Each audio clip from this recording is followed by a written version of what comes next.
Chers auditeurs, assalamu alaikum. Je suis heureux de vous retrouver dans notre rubrique concernant la fin des temps. Donc, à savoir que la fin des temps n'est pas la fin du monde en soi. C'est le fait de passer d'une ère injuste à une ère plus juste. Aujourd'hui, chers auditeurs, nous allons parler d'un sujet important, qui est la qualité des Romains. Tout d'abord, il faut savoir que les Romains, de nos jours, donc, sont représentés par les Occidentaux, donc l'Europe et les États-Unis. Malgré tous les défauts politiques, économiques ou encore sociaux que l'on trouve chez les Romains, on trouve dorénavant de très fortes qualités dans ces pays au niveau de l'industrie, le génie mécanique et le génie civil. Voici un hadith du prophète Mohammed, que la paix de Dieu soit sur lui ainsi que sur sa sainte famille, qui parlait déjà à son époque des Romains. Bientôt, il ne viendra plus aux habitants de l'Irak, donc ici l'Irak est représenté par les musulmans, donc bientôt il ne viendra plus aux habitants de l'Irak de Diram.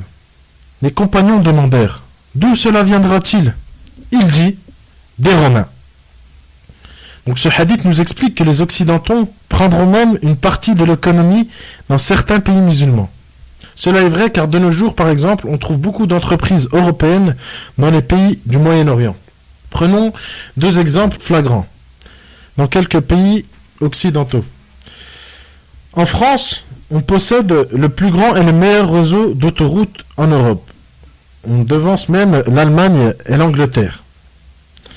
Second exemple, donc, dans un pays musulman, donc arabe, à Dubaï, on trouve une tour de 828 mètres de haut, construite par des Occidentaux, donc par les Américains, qui ne sert strictement à rien pour la population locale.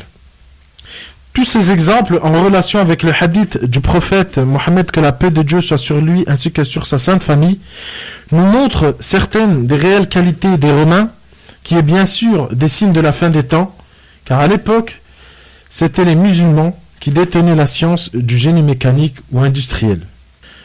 Prions, chers auditeurs, pour des jours meilleurs et pour la venue de notre Sauveur. Allahumma inni as'aluka wa atawajjahu ilayk